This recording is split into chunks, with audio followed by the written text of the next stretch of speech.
alarm, she knew Cyrus needed such a child to protect his heritage. The Tun's latest scandals often included Alistair. He was an embarrassment to the family. She had no doubt Cyrus's inability to perform his husbandly duty was killing him. Serena tugged on his hand, urging him to sit beside her on a pale, multi-hued coverlet. Her heart twisted at his defeated expression. "Everything will right itself. You'll see." Shaking his head, Cyrus raised a spotted hand to stroke her cheek. "You always try to lift my spirits, my dear. It's one of the qualities I adore about you. You deserve so much more from a husband." "Cyrus, you mustn't say such a thing. You have been a devoted husband, and I care for you very much." "As you would a favoured uncle," he pointed out. Serena wanted to deny his words, but could not. "Stop this talk. We have tomorrow, and every day after." "This was the last time. You and I both know this consummation will never come to pass. My fever and my gout have seen to that."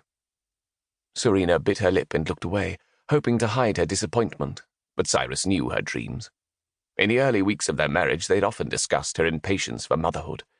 Now Serena wished he knew nothing of her longings. He would only use them to torture himself. He sighed heavily.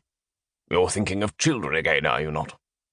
Her eyes welled up with moisture as a thick lump of despair stuck in her throat. One traitorous tear followed by another slid down her cool cheek. She tried to swipe the drops away before Cyrus saw.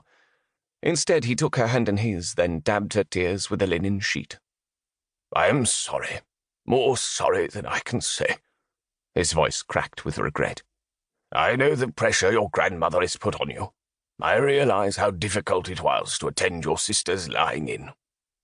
"Grandy only wishes for my happiness, and Catherine's confinement was a joy." Cyrus frowned. "So you tell me. Kathy informs me you cried all afternoon when you arrived home." Serena rose, presenting her back to Cyrus. She clenched her teeth, making a mental note to chastise her maid later. "Kathy talks too much." "But she speaks the truth, my dear, and we both know it." He rose and moved to her side. "Serena, I have debated this issue thoroughly. You know I am a man of logic, and I've come to the conclusion we have only one suitable option." With an uncertain nibble on her lip, Serena turned to her husband. "What is that?" The dark eyes, usually filled with affection, now flashed with conviction as he sent her a grave stare. Prickles of alarm dashed up her spine. "You must take a lover," he instructed. "Stay with him until you conceive a child." Incredulity erupted within her, followed closely by a sense of betrayal. Dear God, did Cyrus understand the significance of his request? Mouth gaping open, she demanded, "How can you suggest such a thing? It's adultery." He grabbed her shoulders. "Serena, listen to me. It isn't. Not exactly," he argued.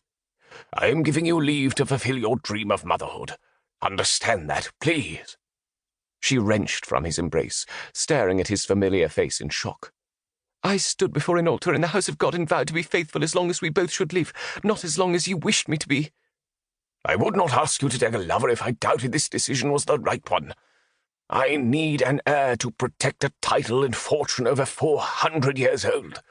And you, my dear, desire a child. At 22, most married ladies have at least one. I alone must bear the blame for that lack." "Cyrus, you could not have known—" "I did know," he interrupted. Pinching the bridge of his nose between thumb and finger, Cyrus winced. "Serena, I married you almost certain that I could not perform. But for some bloody reason I'd convinced myself that a young wife would bring my ability back.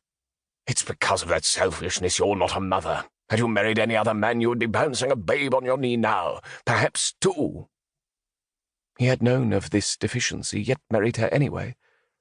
Serena raised a shaking hand to her gaping mouth, anger beginning to wash over her shock in an icy cascade.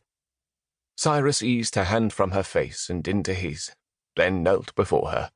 His dark eyes scanned her face with concern. "You must see I've wasted 3 years of your life that I cannot give back. All I can do is give you leave to conceive where you may."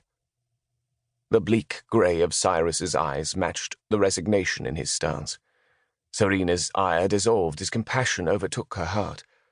After all, Cyrus had more at stake than a dream. Centuries of family pride rested in his hands. Our marriage